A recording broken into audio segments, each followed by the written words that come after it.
Сәлеметсіздер ме оқушылар? Қайтадан біз енді екінші проектімізді жобамызды бастаймыз. Бүгінгі жобада бізде бағдаршамды симуляциялау, яғни сіздердің көшеде көретін машина өткен кезде тұратын бағдаршамды симуляциялаймыз. Яғни олар қалай жұмыс істейді және олар қалайда өзіміз жасасақ болатынына көз жеткіземіз.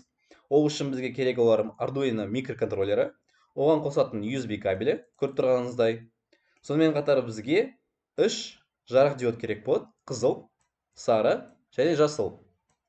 Сонымен қатар бізге керектер 3 резистор бар. 3 бірдей резистор 220 омдық. Олар өздерінің қорапшаларында таба аласыздар. Неге резистор бар? Себебі ток күшін азайту үшін, алдыңғы жобамызда түсіндірілгендей. Енді соңғы кеземіз ол макет тақтасы керек болады. Яғни олардың бәрін қосып, осы жерге бірге сымдармен бірге жалғаймыз.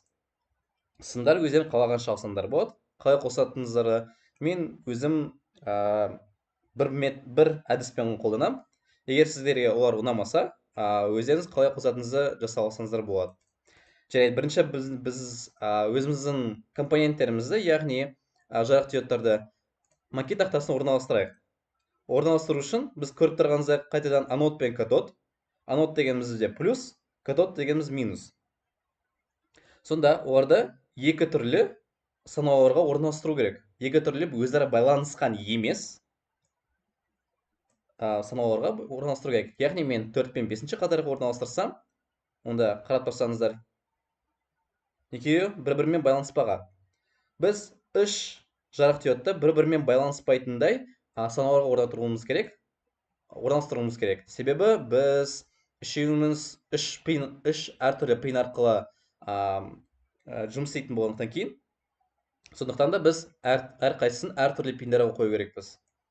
Әртүрлі санауларға. Яғни мен енді 7 мен 8-ге қояйын.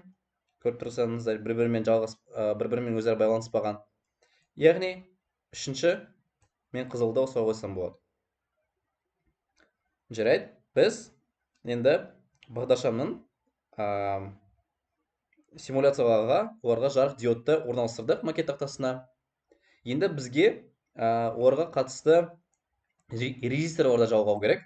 Яғни резисторды катодқа жалғасаңыздар болады, оны анодқа жалғасаңыздар болады. Оның ешқандай мәнісі бермейді. Бірақ та естерінде болсын, әрқашанда пин, мысалы ретінде қандай да бір пин алатын болсақ, олар бәрі анодқа кіру керек болады. Яғни кеттік біз катодқа қоя салайық. Яғни катодқа жалғаймыз. Қарасаңыздар, бір клемасын, яғни бір ұшын резистордың 5 нүкте жалғанған, катодқа жалғанған және 5 нүктенің арасында бір нүктені алып, оны резисторға қойдық. Екінші ұшы, қарап тұрғаныңыздай, басқа қатарға қосылу керек, өзара байланыспаған. Сондықтан да мен осылай екі қатарды таңдадым.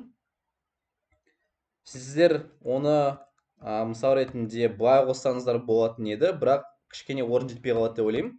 Сондықтан да бәрі оптимальны болу үшін және бір қатты әдемі көріну үшін біз осылай орналастырайық. Яғни келесілерін катодқа жалғастырайық. Қарап тұрсаңыздар, катод, екіншісі сары жарық диодқа. Қарап тұрсаңыздар, оған катодқа жалған клема бір-бірімен өзара байланысқан, ал екінші клемасы, яғни басқа нүктеге жалғаған, өзара байланыспаған. Енді келесі тура осылай біз қызыл диодқа жасаймыз. Енді бізде барлығымыз компоненттеріміз макет тақтасына орналастырдық. Қарап тұрсаңыздар, катод пен олар резистор бар, бірге жалғанған. Енді бізге не істеу керек? Енді біз әртүрлі 3 пин таңдау керекпіз. Яғни мен 13, 12, 11 пин таңдаймын. Сіздер басқа пиндер таңдасаңыздар болады. Мен бірақ осы 13 пен 12-ге таңдаймын. Яғни біз 13 пен 12, 11 пиндерді қалай жаққа қосу керек деген кезде, яғни біз оларды анодқа қосу керекпіз. Себебі бұл плюс беретін болса, плюс сигнал. Яғни олар әрқашанда анодқа қосылу керек. Яғни анодтан катодқа өтеді. Яғни сіздер егер катодқа қоятын болсаңыздар, онда сізде электр тізбегі, яғни схемаңыз бәрі орындалмайды. Яғни қандай код жазғанмен сіздерде олар жұмыс істемейді. Себебі жарық диод жанады тек қана анодтан катодқа өткен кезде электр ток күші. Сондықтан да біз біріншіден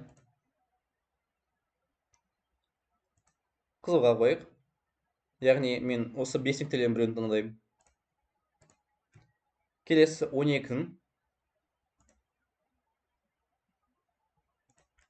қайтадан анодқа қосам. Естерінде болсын. Бір нүктеге қоссаңыздар болады, бір нүктеге қоса алмайсыңдар. Мен симуляцияда қосылғаннан кейін, бірақ сіздер бір нүктеге қосу сәл қиындау болады. Сондықтан да басқа нүктеге қосайық. Бірақ барлық 5 нүкте өздері байланысқандарын есте сақтаңыздар. Және 11-ші пин.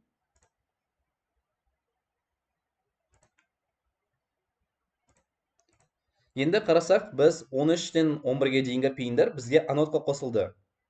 Бізде электр тізбегі әлі бітпеді, себебі бізде бір плюс өтсе ана жақтан, яғни плюс өтеді, анодқа барады, анодтан катодқа кетеді, катодтан ары қарай резисторға кетеді. Бірақ резистордан ары қарай бізде кететін ешқандай электр тізбегі жоқ. Себебі ол сол сымымыз кететін ары қарай. Ардуино қайттан қосылу керек. Бір электр тізбегі болу үшін.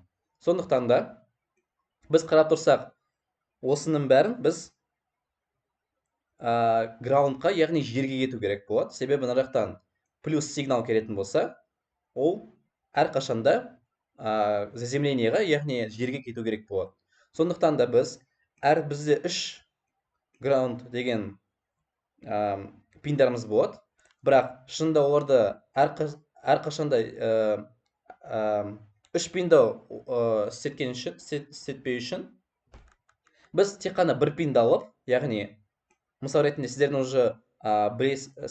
уже минус жазықтықты білесіздер, санаулар. Орда өзара қоссаңыздар, яғни барлық пиндер, барлық санаулар өзара байланысқан болады. Сондықтан мен егер жер пинін алып минус деген қатарға қосатын болсам, қарап тұрсаңыздар, бұл барлық нүктелер өзара қосылды. Яғни бұл барлық нүктелер заземление болады, яғни жер пиніне тең болады. Сонымен қатар енді біз электр тізбегін қосу үшін бәріміз бір-бірімізге, яғни осы 4 нүктелердің біреуін қосып, қайтадан минус қатарына қосу керек болады. Қараптаңыздар. Яғни былай. Сонда бізде барлық 3 резистор бар, яғни 3 жарық диодтар бізге заземленияға қосылды. Ары қарай бізде сонда ток күші өзара Ардуино мен макет тақтасымен арасында өтетіндей электр сымдарды қостық. Осының бәрі болды. Яғни сіздер Ардуино қосып, яғни USB кабельді қосып, сіздер өздеріңізден Ардуино IDE деген программасына келіп, яғни инструменты деген басасыздар, плата, Ардуино Uno деген қайтадан таңдайсыңыздар. Себебі бізде Ардуино Uno. Және қосқан кезде Ардуино сіздерде қандай да бір порт пайда болу керек, үшінші порт. Үшінші порт пайда болған кезде соны басасыздар. Содан кейін бізде қалатын тек қана код жазу. Код қарап тұрсаңыздар, мен жазып қойдым. Сіздерге қазір түсіндірем. Яғни void setup дегеніміз алдыңғы біз проектімізде, яғни жобамызда түсіндірілік. Void setup деп айтылатын, ол тек қана бір рет орындалады, яғни pin mode бізде pin 13-ші қосу үшін, яғни 13 бізде пин жасау керек. Яғни біз оны шығыс ретінде пайдалану, яғни баптау керек бізге. Сонда ол қалай? 13-ші пинді біз қосамыз, 12-ші пинді қосамыз, және 11-ші пинді қосамыз. Қосу үшін бізде output деген сөзі жазу керек болады. Output дегенімізде, ол біз сигнал береді деген мағынада. Яғни біз сигнал қабылдайды емес, керісінше біз сигналды беру керекпіз. Басқаша айтқан кезде біз ток күшін жіберу керекпіз. Сонда біз осы 3 пинді қосамыз, қарап тұрғаныңыздай. Келесі void loop деп аталатын, ол әрқашанда орындалатын, яғни сіздер мысал ретінде USB-ді кабельді алып тастап, кодты кіріс қойсаңыздар, осы void loop осы Ардуиноның ішінде ойнала береді. Яғни мысал ретінде алдыңғы жобада біз көргендей жай жарық диодты жандырсақ, яғни USB кабельді алып тастасақ, ол жанып өше беретін еді. Сондықтан да осы void функциясы бізге өте пайдалы. Сонымен қатар біз қарайтын болсақ, digital write дегеніміз бізде, қарап тұрсаңыздар, 13-ші пин біз қосамыз. Біріншіден 13-ші пин дегеніміз бізде қарап тұрсақ, ол қызыл. Бірінші қызыл жанады бізде. Қызыл шам жанады. Яғни жандырамыз оны. Келесі delay 3000. Яғни ол 3 секундты күту керек. Delay дегеніміз ол күту функциясы, яғни командасы. 3000 дегеніміз 3000 миллисекунд. 3000 миллисекунд ол 3 секундқа тең, яғни 3 секунд күтеді. Келесі digital write 13 low. Low дегеніміз біз өшіру. Сонда 3 секундтан кейін қызыл шам өшеді. Сол кезде бізде сары жарық диод қосу керек. Содан кейін біз сары жарық диодты қосу керек боламыз. Яғни қарап тұрсақ digital write, қайтадан жазамыз функциясын. 12-ші пин. Яғни 12-ші пинді бізде қарап тұрсаңыздар, ол сары жарық диоды. Яғни high дегеніміз ол қосу, жанады. Сонымен қатар біз оны 1 секунд күтеміз. Яғни сіздер бағдаршамдар көрсетсеңіздер, біз сары жану ол қандай да бір уақытта болады и тез бізде бітіп қалады. Сондықтан да біз 1 секунд таңдадық. Сіздер өздерің қалаған шалыстырсаңыздар болады, күтудің уақытын. Содан кейін біз digital write low деп аламыз. Low дегеніміз яғни сөну. 12-ші пин. Содан кейін 12-ші пин өшкен кезде, яғни сары шам сөнген кезде бізге жасыл шамда жану керек. Яғни қарап тұрсақ, digital write 11. Біз 11-ші пинға біз қарап тұрсақ, жасыл пинді қойдық. Жасыл жарық диодты қойдық, кешіңіздер. Енді digital write 11-ші пин, яғни біз high дегеніміз қосу және жасыл шам жану үшін. Яғни жасыл шам жанады бізде. Осыдан delay 3000, яғни біз 3 секундты күтеміз, жанып тұрған. Содан кейін біз digital write low деп біреміз, жасыл шам сөнеді. Сонда бізде қайтадан қызыл болу керек қой. Енді бізде void loop деп аталатын, яғни қайтадан қайталанады, бастан қайтадан қайталанады. Яғни қайтадан қызыл шам жанады. Енді оны тексеріп көрейік. Сіздерде, яғни загрузка батырмасын басасыздар. Біз біріншіден, яғни оны көшіріп қояйық. Яғни сіздер загрузка деген батырманы басасыздар. Естерінде болсын, сіздерде Arduino қосылып тұру керек.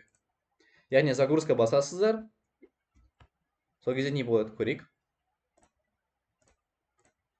Қарап тұрсаңыздар, өшеді. 3 секунд күтеміз. 1 секунд күтеміз. Яғни қарап тұрсаңыздар, біздің бағдаршамымыз симуляциясы дұрыс істеп жатыр. Көргеніңіздеріңізге рахмет.